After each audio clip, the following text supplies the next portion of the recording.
UAW strike, which is just getting started, and we still have ongoing strikes by the Writers Guild and by the Actors Guild in Hollywood. Economists are now saying, how much damage is this actually going to cause to the broader U.S. economy? And the answer is hardly any. Now, it will hurt the auto sector, but we've got 2 months of supply of most vehicles for the auto manufacturers. In some ways, it's not terribly surprising.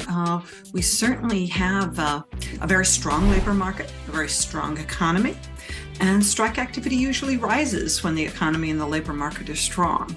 If the automakers come out of this hobbled, they'll be delayed on all products, and that will certainly affect electric vehicles. I think their long-term concern for the automakers is that they come out of this with higher labor costs, which makes it more difficult to make EVs at a price point in which people can afford.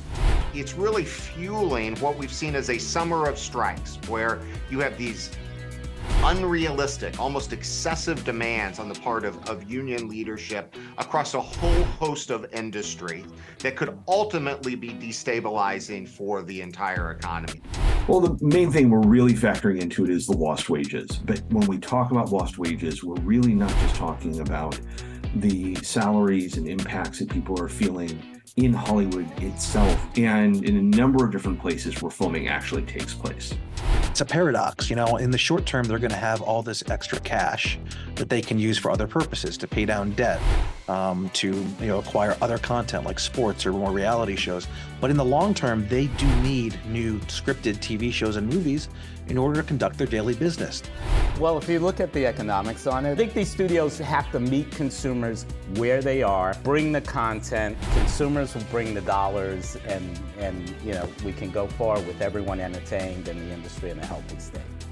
In the short run, a strike is not good for anyone. The workers, the writers lose clearly for a long period of time that they don't get an income, but also the studios are losing out. They're not producing. No one can answer that in advance. It's a test of sort of your commitment as well as your financial resources.